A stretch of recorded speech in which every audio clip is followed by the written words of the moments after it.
And to Section 1. Section 1. You will hear a conversation between the director of a childcare centre and a parent enrolling her child in the centre. First, you have some time to look at questions 1 to 6.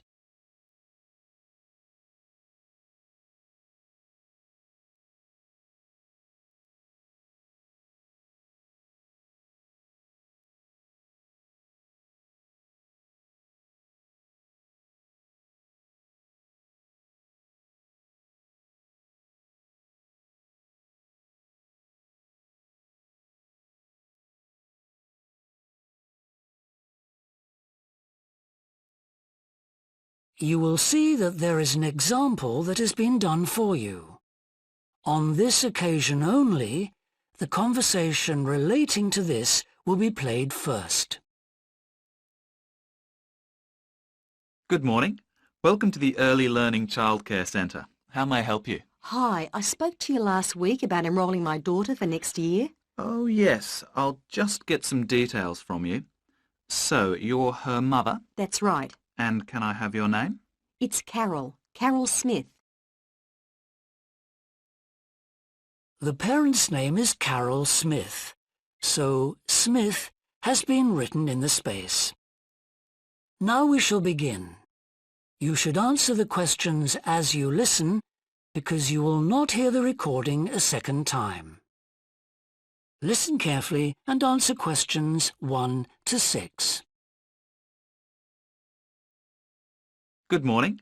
Welcome to the Early Learning Childcare Centre. How may I help you? Hi, I spoke to you last week about enrolling my daughter for next year. Oh, yes. I'll just get some details from you.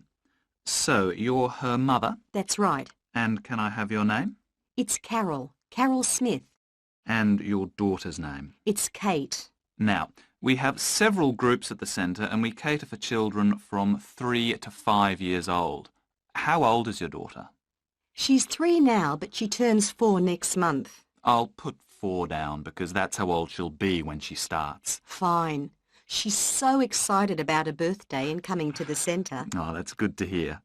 And what's your address? It's 46 Wombat Road. That's W-O-M-B-A-T.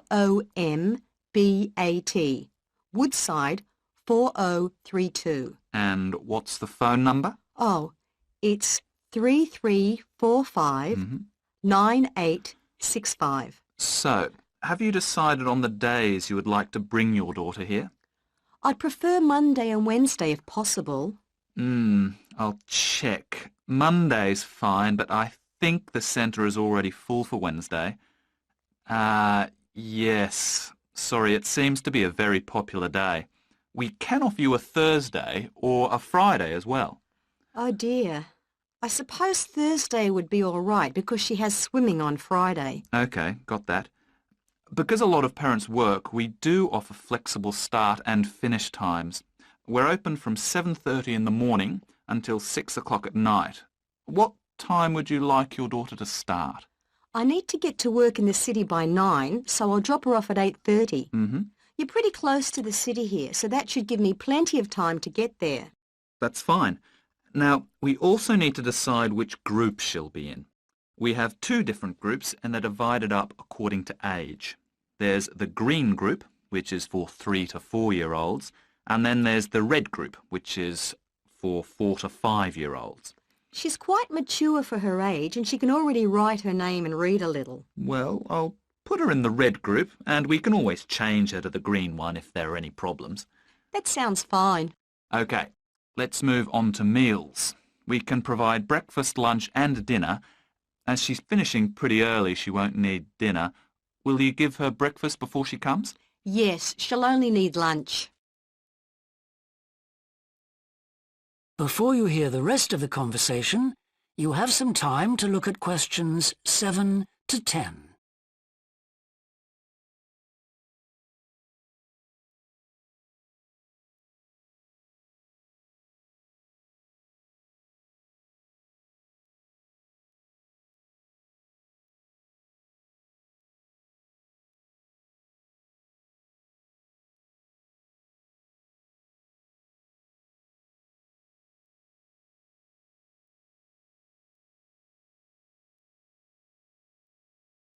Now listen and answer questions 7 to 10. Now, does she have any medical conditions we need to know about? Does she have asthma or any hearing problems, for example? No, but she does need to wear glasses. Oh, I'll make a note of that. Yeah, she's pretty good about wearing them. She can't see much without them. Right. OK. Now, I also need emergency contact details. So what sort of information do you need?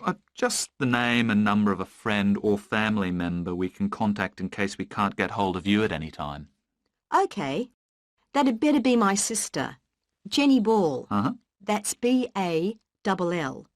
Her phone number is 33467523. Great. So she is the child's aunt? Yes, that's right. I'll make a note of that as well. Now, is there anything you'd like to ask? What about payment? How much are the fees each term? Well, for 2 days and the hours you've chosen, that will be $450 altogether. OK, and do I have to pay that now? No, we send out invoices once the children start at the centre.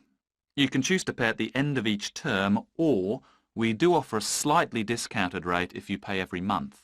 Oh, I'll do that then. I find it easier to budget that way, and I'm not used to the term dates just yet. Good. It makes it a lot simpler for us as well. Well, that's everything. Would you like me to show you around the centre? We can go. That is the end of section 1. You now have half a minute to check your answers.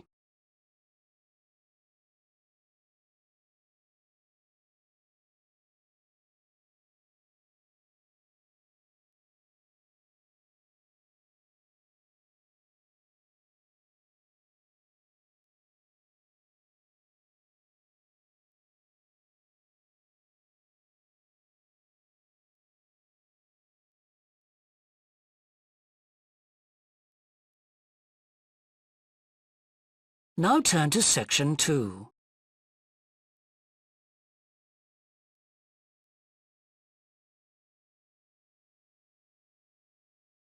Section 2. You will hear a woman called Alice Bussell talking on the radio about the Dolphin Conservation Trust, an organisation which tries to protect dolphins. First, you have some time to look at questions 11 to 15.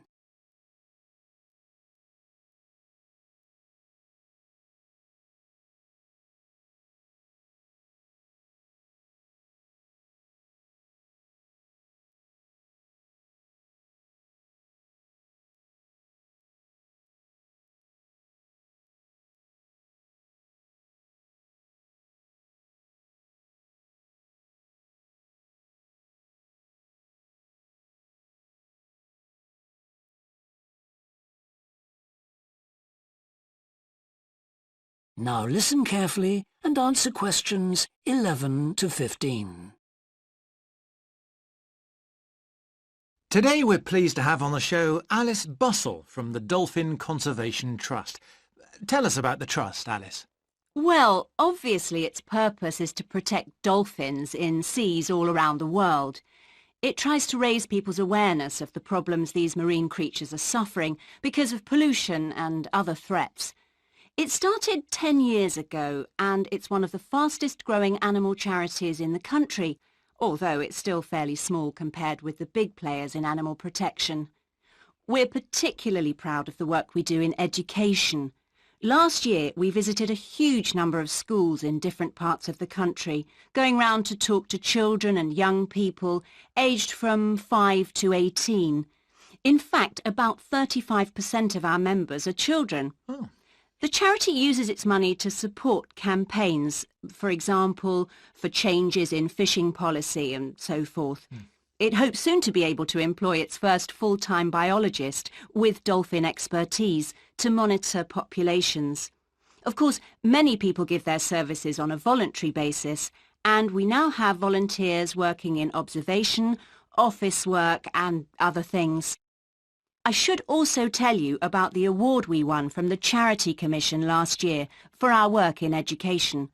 Although it's not meant an enormous amount of money for us, it has made our activities even more widely publicised and understood. In the long term, it may not bring in extra members, but we're hoping it'll have this effect. Is it possible to see dolphins in UK waters? Yes, in several locations. And we have a big project in the east part of Scotland. This has long been a haven for dolphins because it has very little shipping. However, that may be about to change soon because oil companies want to increase exploration there. We're campaigning against this because although there'll be little pollution from oil, exploration creates a lot of underwater noise. It means the dolphins can't rest and socialise. This is how I became interested in dolphin conservation in the first place. I had never seen one, and I hadn't been particularly interested in them at school. Then I came across this story about a family of dolphins who had to leave their home in the Moray Firth because of the oil companies, and about a child who campaigned to save them. I couldn't put the book down. I was hooked. Before you hear the rest of the talk, you have some time to look at questions 16 to 20.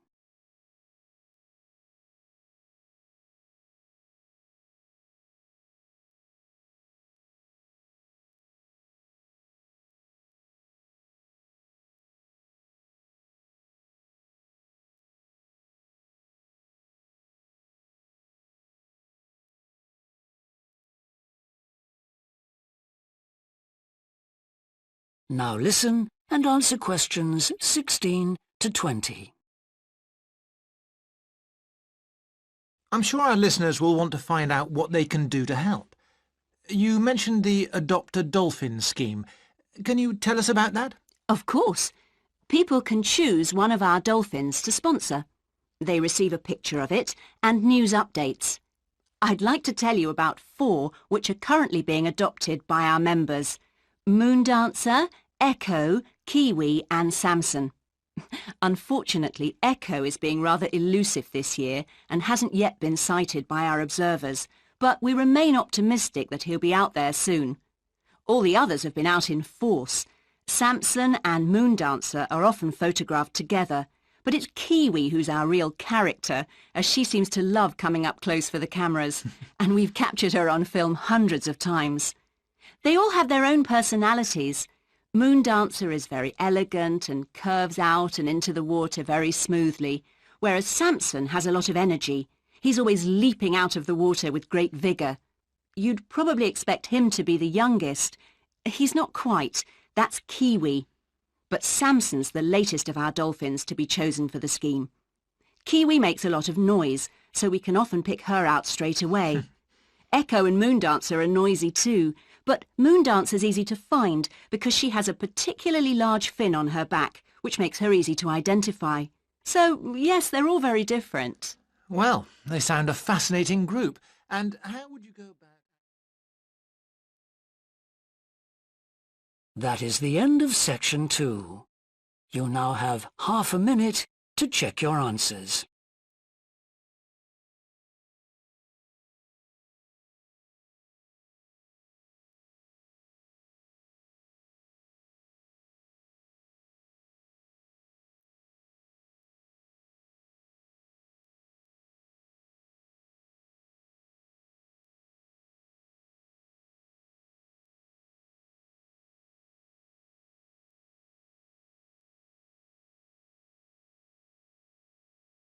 Now turn to section 3.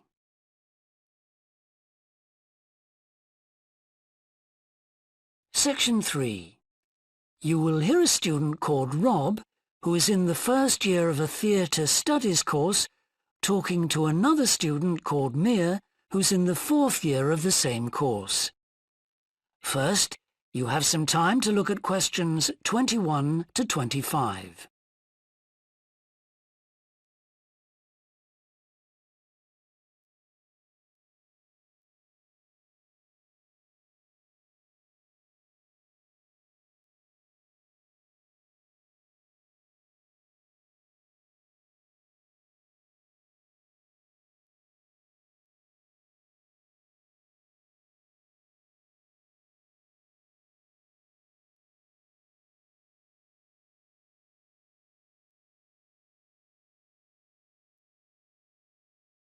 Now listen carefully and answer questions 21 to 25. Hi, Rob. How's the course going? Oh, hi, Mia. Yeah, great. I can't believe the first term's nearly over. I saw your group's performance last night at the student theatre. It was good. Really? Yeah, but now we have to write a report on the whole thing, an in-depth analysis. I don't know where to start. Like, I have to write about the role I played, the doctor, how I developed the character. Well, what was your starting point? My grandfather was a doctor before he retired, and I just based it on him. Okay, but how? Did you talk to him about it? He must have all sorts of stories, but he never says much about his work, even now. He has a sort of authority, though. So, how did you manage to capture that? I'd visualise what he must have been like in the past when he was sitting in his consulting room listening to his patients. Okay, so that's what you explain in your report. Right. Then there's the issue of atmosphere. So in the first scene we needed to know how boring life was in the doctor's village in the 1950s. So when the curtain went up on the first scene in the waiting room, there was that long silence before anyone spoke. And then people kept saying the same thing over and over, like, cold, isn't it? Yes, and everyone wore grey and brown and just sat in a row. Yes, all those details of the production. And I have to analyse how I functioned in the group, what I found out about myself. I know I was so frustrated at times when we couldn't agree. Yes. So did one person emerge as the leader? Sophia did. That was okay. She helped us work out exactly what to do for the production, and that made me feel better, I suppose. When you understood what needed doing? Yes. And Sophia did some research too. That was useful in developing our approach. Like what? Well, she found these articles from the 1950s about how relationships between children and their parents, or between the public and people like bank managers or the police, were shifting. Interesting. And did you have any practical problems to overcome? Well, in the final rehearsal, everything was going fine until the last scene. That's where the doctor's first patient appears on stage on his own. The one in the wheelchair? Yes, and he had this really long speech with the stage all dark except for one spotlight. And then that stuck somehow, so it was shining on the wrong side of the stage. But anyway, we got that fixed, thank goodness. Yes, it was fine on the night. Before you hear the rest of the discussion, you have some time to look at questions 26 to 30.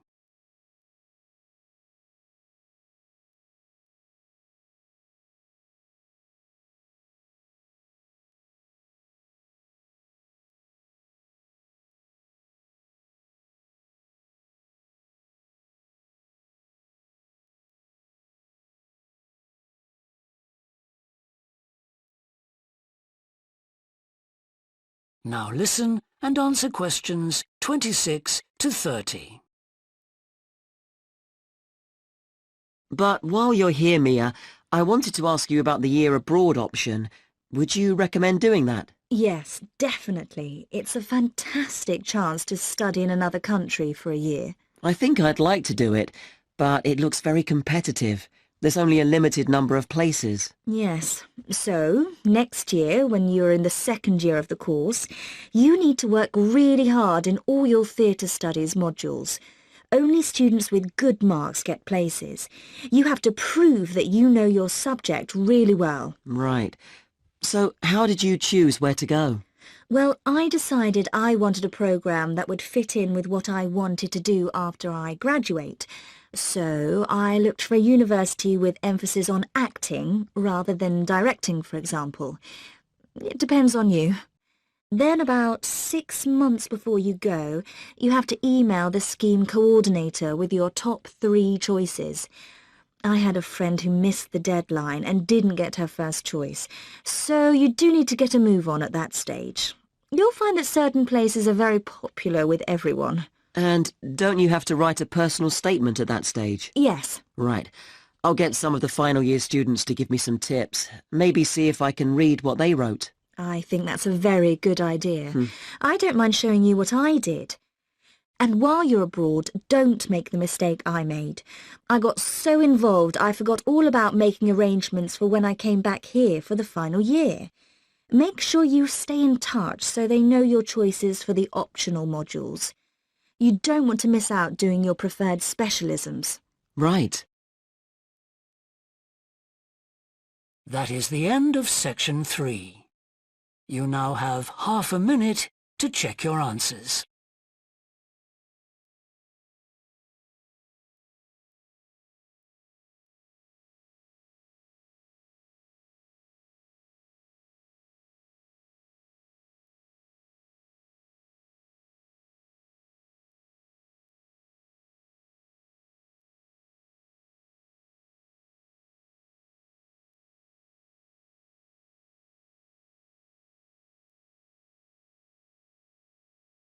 Now turn to section 4.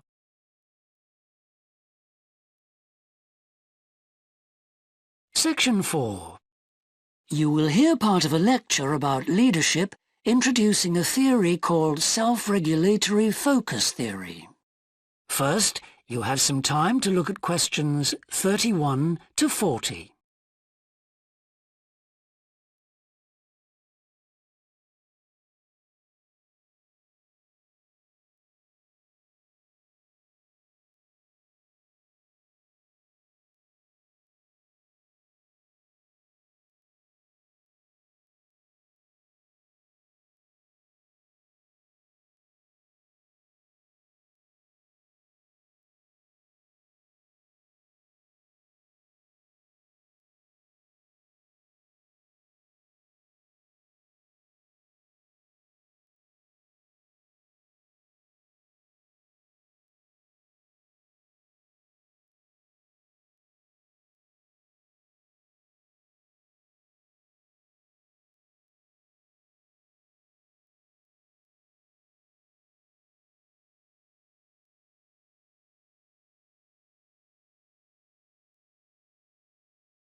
Now listen carefully and answer questions 31 to 40. Today, I want to talk about self-regulatory focus theory and how the actions of leaders can affect the way followers approach different situations. Self-regulatory focus theory is a theory developed by Torrey Higgins. He says that a person's focus at any given time is to either approach pleasure or avoid pain. These are two basic motivations that each and every one of us has, and they cause us to have different kinds of goals. Promotion goals in different life situations emphasize achievement. Prevention goals are oriented towards the avoidance of punishment. In a specific situation, our thoughts might focus more on promotion goals or more on prevention goals. The theory suggests that two factors affect which goals we are focusing on. First, there is a chronic factor. This factor is connected to a person's personality and says that each person has a basic tendency to either focus more on promotion goals or focus more on prevention goals as part of his or her personality. Second, there is a situational factor, which means that the context we are in can make us more likely to focus on one set of goals or the other. For example, we are more likely to be thinking about pleasure and to have promotion goals when we are spending time with a friend. In contrast, if we are working on an important project for our boss, we are more likely to try to avoid making mistakes and therefore have more prevention goals in our mind.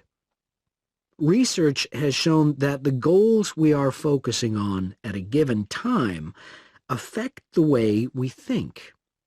For example, When focusing on promotion goals, people consider their ideal self, their aspirations and gains. They don't think about what they can lose, so they think in a happier mode. They feel more inspired to change. When people are focusing on prevention goals, they think about their ought self. What are they supposed to be? What are people expecting from them? They consider their obligations to others. As a result, they experience more anxiety and try to avoid situations where they could lose.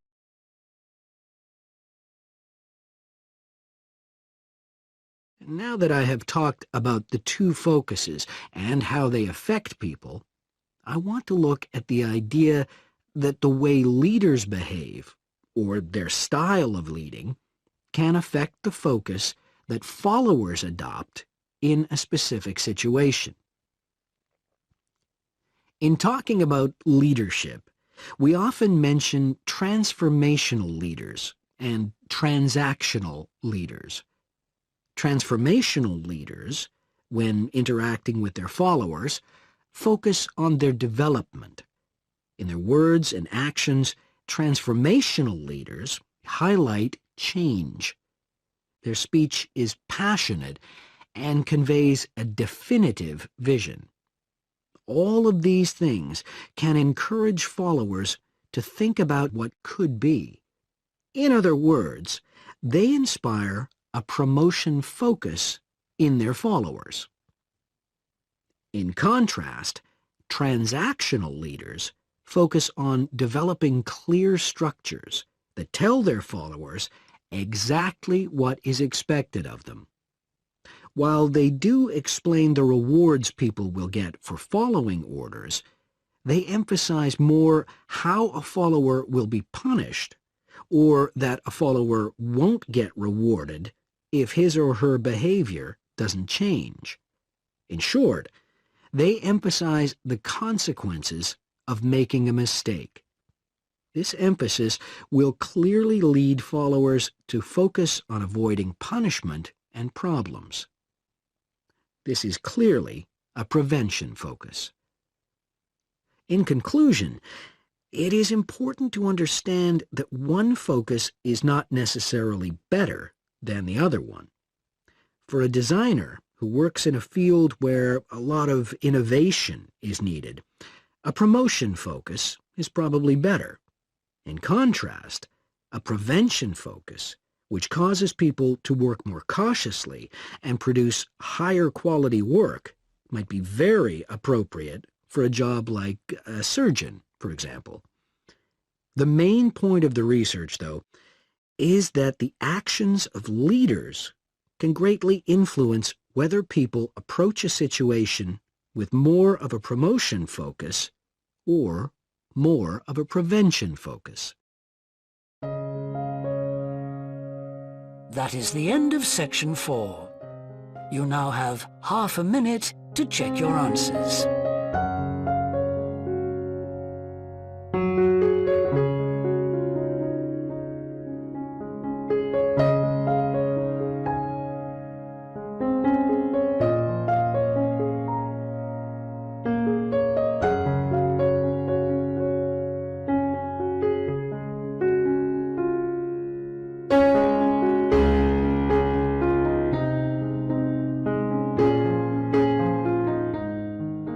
That is the end of the listening test.